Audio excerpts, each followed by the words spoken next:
ஈர்ப்பு விதியை யூஸ் பண்ணி நம்மளால் எதையும் ஈர்க்க முடியும் அப்படிங்கிற ஒரு சின்ன சேலஞ்ச் வீடியோ தான் இது. இதே மாதிரி நம்ம சேனல் இதுக்கு முன்னாடி ஒரு வீடியோ அப்டேட் பண்ணியிருக்கேன்.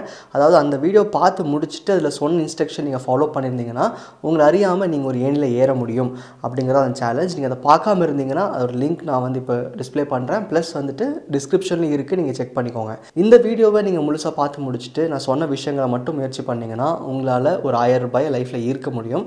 அதாவது எதுக்கு இந்த 1000 ரூபாய், இதை ஏன் நான் ஈர்க்கணும் அப்படின்னு கேட்டால், ஈர்ப்பு விதி வந்து எனக்கு எப்படி ஃபங்க்ஷன் ஆகுதுன்னு தெரியல, இல்லை நான் முயற்சி பண்ணுறேன் எதுவுமே எனக்கு நடக்கலை, இதெல்லாம் எனக்கு நடக்குமான்னு டவுட்டாக இருக்குதுன்னு சொல்கிறவங்களுக்கு எல்லாத்துக்கும் இல்லை இது வந்து ஒரு பொதுவான விஷயம், இது வந்து எல்லாத்துக்குமே நடக்கும் அப்படிங்கிறத புரிய வைக்கிறதுக்காக மட்டும்தான் இந்த வீடியோ. எனக்கு கேட்டால் ஒரு பயிற்சி வீடியோன்னு கூட வச்சுக்கோங்க. அதாவது நம்ம கிரிக்கெட் விளாடும் போது ஒரு ஃபஸ்ட் பால் மட்டும் சும்மா போட்டு பார்க்கணும்னு சொல்லுவோம் இல்லையா, அந்த மாதிரி கூட எடுத்துக்கோங்க. இது அவ்வளோ சீரியஸாக நீங்கள் எடுத்துக்க வேணாம். பட் இதுதான் ஒரு டெம்ப்ளேட். நம்ம கான்ஷியஸை ஃபைன் டியூன் பண்ணி நம்ம நினைக்கிற விஷயங்கள் லைஃப்பில் கொண்டு வர முடியும் அப்படின்றதுக்கு என் கூட சேர்ந்து இந்த முயற்சி நீங்கள் பண்ணி பாருங்கள். கண்டிப்பாக இன்ட்ரெஸ்டிங்காக இருக்கும், அதே சமயம் எக்ஸைட்டிங்காக இருக்கும். சில பேர்த்துக்கு இது மேஜிக்கலாக கூட தெரியும். அதாவது ஈர்ப்பு விதினா என்னன்னே தெரியல, எனக்கு நடக்குமான்னு கேட்குறவங்களுக்கு கண்டிப்பாக இது வந்து மேஜிக்கலாக இருக்கும். ஸோ இதுக்கான ஒரு ஸ்டெப் பை ஸ்டெப் இன்ஸ்ட்ரக்ஷன்ஸை நான் வந்து இப்போ சொல்கிறேன் உங்களுக்கு. அதே சமயம் இதை வந்து நீங்கள் டிஸ்கிரிப்ஷன்லேயும் செக் பண்ணிக்கோங்க. கிளியராக உங்களுக்கு இன்ஃபர்மேஷன்ஸ் நான் வந்து அப்டேட் பண்ணுறேன். இந்த ஒரு முயற்சியை நீங்கள் செஞ்சு முடிச்சிட்டிங்க, அந்த 1000 ருபீஸ் நீங்கள் லைஃப்பில் மேனிஃபெஸ்ட் பண்ணிட்டீங்க அப்படின்னா உங்களுக்கு ஒரு கிளாரிட்டி கிடைக்கும். என்ன அப்படின்னா, கண்டிப்பாக உங்களுக்குள்ள ஒரு கான்ஃபிடன்ஸ் க்ரியேட் ஆகும். அதன் மூலமாக நீங்கள் செய்கிற எந்த ஒரு முயற்சியும் நடக்குங்கிற அந்த ஒரு கம்ப்ளீட் அக்செப்டன்ஸ் உங்களுக்கு வரும். நீங்கள் எந்த ஒரு முயற்சியை செய்கிறதுக்கும் இது ஒரு எக்ஸாம்பிளாக உங்கள் லைஃப்பில் இருக்கும். அதனால தான் இந்த வீடியோ உங்களுக்கு. மற்றபடி உங்கள் எண்ணங்களை வந்து எப்போவுமே வந்து ரொம்ப பெருசாக வச்சுக்கணும், வெறும் 1000 ரூபாய் 500 ரூபாய் இன்டர்மீடியட் கோல் இந்த மாதிரிலாம் இருக்கக்கூடாது, நான் நிறையா சொல்லியிருக்கேன். இருந்தாலும் இது பயிற்சிக்காக மட்டும்தான். இது 1000 ரூபாய் ரொம்ப கம்மியாக இருக்குது எக்ஸ்பெக்டேஷனுக்கு, நான் பெருசாக எக்ஸைட் ஆகலைன்னு தோணுச்சுன்னா மேபி ஒரு 1000 ருபீஸ் அதிகமாக வச்சுக்கோங்க. முடிஞ்ச அளவுக்கு ரொம்ப ஸ்ட்ரெஸ் ஆகி பண்ணுற மாதிரி வேண்டாம். அதனால தான் ஒரு 1000 ருபீஸ் போதும்னு நான் சொல்கிறேன். ஸோ இது எப்படி பண்ணணும் அப்படிங்கிற ஸ்டெப்ஸ் நான் இப்போ சொல்கிறேன். அதுக்கு முன்னாடி ஒரு சின்ன விஷயம் என்னென்னா, இந்த சேலஞ்சில் நீங்கள் வின் பண்ணுறது நீங்கள் எப்படி புரிஞ்சுக்கலாம்னா, நீங்கள் ரெகுலராக இன்கம் ஏர்ன் பண்ணுறீங்க இல்லையா, அந்த சோர்ஸ் இல்லாமல் சம்மந்தமே இல்லாமல் ஒரு 1000 ரூபாய் உங்கள் லைஃப்குள்ளே வரும். ஏதாவது ஒரு வழியிலையோ இல்லை உங்களுக்கு தெரிஞ்சவங்க மூலமாக இந்த 1000 ரூபாய் உங்ககிட்ட வந்து சேரும். இது உங்களோட ரெகுலர் இன்கம் சோர்ஸாக இருக்காது. அப்படி இருந்தால் இந்த சேலஞ்சை நீங்கள் முடிச்சிட்டிங்கன்னு அர்த்தம். இதுக்கான ஸ்டெப் 1 என்னென்னா, நீங்கள் தினமும் நன்றி எழுதணும். அந்த நன்றியை நீங்கள் எப்படி எழுதணும், தினமும் எப்படி கண்டினியூ பண்ணுறது அப்படின்றத பற்றி நான் கிளியராக ஒரு இன்ஸ்ட்ரக்ஷன் வீடியோ அப்டேட் பண்ணியிருக்கேன். அதோட லிங்க் கீழே டிஸ்கிரிப்ஷனில் ஸ்டெப் 1ல் கொடுத்துருக்கேன். அந்த வீடியோஸ் பாருங்கள். நன்றி எப்படி எழுதணும், அதன் மூலமாக லைஃப் எப்படி மாறும்னு இருக்கும். ஸோ இந்த ப்ராக்டிஸில் நீங்கள் முதல் செய்ய வேண்டிய விஷயம் நன்றி எழுதுறது தான். ஸ்டெப் 2, நீங்கள் வந்து மணி அஃபர்மேஷன் கேளுங்க.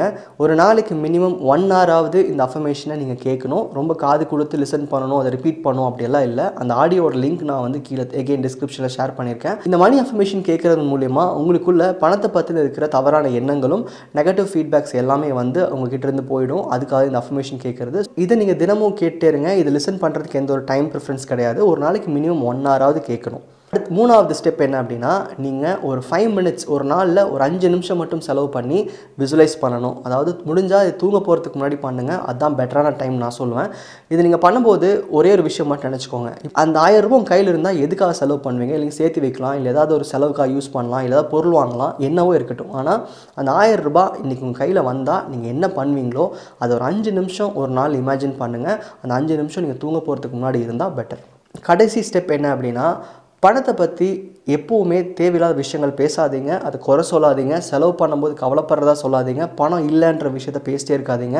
முக்கியமாக உங்கள் பேங்க் அக்கௌண்ட்ஸ் இருந்துச்சுன்னா நீங்கள் செக் பண்ணிட்டு இருக்காதீங்க. இந்த ப்ராசஸ் பண்ணுற இந்த டைம் பீரியட் முடிஞ்ச அளவுக்கு பணத்தை பற்றின தவறான எண்ணங்களோ தவறான விஷயங்களோ பேச வேண்டாம். அதுதான் நீங்கள் முக்கியமாக செய்ய வேண்டியது. ஏன்னா நீங்கள் இதுக்கு முன்னாடி சொன்ன எல்லா ப்ராசஸ்லையுமே பணம் உங்கள்கிட்ட ஈர்க்கிறதுக்கு உண்டான பணத்துக்கு தேவையான விஷயங்களை உங்கள் கான்ஷியஸ்குள்ளே க்ரியேட் பண்ணுறீங்க. அந்த எண்ணங்கள் எல்லாமே வந்து உங்களுக்கு வந்து அடுத்தடுத்த ஸ்டெப் போகிறதுக்கு ஹெல்ப் பண்ணுது. ஆனால் பணத்தை பற்றி தெரியாமல் தவறாக பேசுனீங்க அப்படின்னா அது எதிர்மறை எண்ணம் வந்து உங்களோட எல்லா ப்ராசஸையும் கெடுத்துரும். அதனால் 4th ஸ்டெப் ரொம்ப முக்கியமானது. பணத்தை பற்றி தவறாக நீங்கள் பேசவே வேண்டாம். இந்த 4 விஷயங்களை மட்டும் தொடர்ந்து ஃபாலோ பண்ணுங்கள். இந்த ப்ராக்டிஸ் எவ்வளோ நாள் பண்ணலான்னு நீங்கள் கேட்டிங்கன்னா, என்ன கேட்டால் இது கிடைக்கிற வரைக்கும் நீங்கள் தொடர்ந்து ஃபாலோ பண்ணணுன்னு தான் சொல்லுவேன். இருந்தாலும் அட்லீஸ்ட் நீங்கள் ஒரு 1 வீக்காவது ஃபாலோ பண்ணிங்கன்னா பெட்டர்னு சொல்லுவேன். இப்போ நான் சொன்ன எல்லா விஷயங்களையும் கன்சால்டேட் பண்ணி ப்ராப்பராக என்னென்ன பண்ணணும் அப்படிங்கிறத டிஸ்கிரிப்ஷனில் அப்டேட் பண்ணியிருக்கேன். அது உங்களுக்கு புரியறதுக்காக ஒரு சில லிங்க்ஸும் ஆட் பண்ணியிருப்பேன். அதையும் பார்த்துட்டு இதை ஃபாலோ பண்ணுங்கள். இது சம்மந்தமாக ஏதாவது கேள்விகள் இருந்துச்சுன்னா கமெண்ட் பண்ணுங்கள். நான் அது கண்டிப்பாக நான் ஆன்சர் பண்ணுறேன். உங்களுக்கு அந்த 1000 ரூபாய் கிடைச்ச உடனே, இந்த சேலஞ்சை நீங்கள் கம்ப்ளீட் பண்ண உடனே நீங்கள் கீழே அப்டேட் பண்ணுங்கள் முடிச்சிட்டிங்கன்னு சொல்லிட்டு. இந்த வீடியோவோட ஒரு தொடர்ச்சி, அதாவது இது எதுக்கு பண்ணோம், இந்த ப்ராக்டிசஸ் மூலமாக என்ன நம்ம புரிஞ்சுக்க ட்ரை பண்ணுறோம் அப்படிங்கிறத இன்னும் கொஞ்சம் டீட்டெயில்டாக நான் அப்டேட் பண்ணுறேன். கூடிய சீக்கிரம் அந்த வீடியோ நான் ஷேர் பண்ணுறேன். இந்த வீடியோவுக்கு ஒரு 200 கமெண்ட்ஸ் வந்ததுக்கு அப்புறமா இதோட கண்டினியூசேஷன் வீடியோ நான் உங்களுக்கு ஷேர் பண்ணுறேன். இந்த சேலஞ்சை நீங்கள் முடிக்கும் போது ஈர்ப்பு விதி அப்படின்றது எவ்வளோ சுலபமான விஷயம், நம்ம கான்ஷியஸாக எவ்வளோ ஈஸியாக மோல்ட் பண்ணலாம் அப்படிங்கிறத புரிஞ்சுப்பீங்க. உங்களோட சேர்ந்து இந்த சேலஞ்ச் நானும் முயற்சி பண்ண போகிறேன். ஒன்ஸ் நான் அதை கம்ப்ளீட் பண்ணதுக்கு அப்புறமா எனக்கு எந்த சோர்ஸ்லேருந்து அந்த 1000 rupees வந்துச்சுன்றதை நான் உங்களுக்கு அப்டேட் பண்ணுறேன். நன்றி.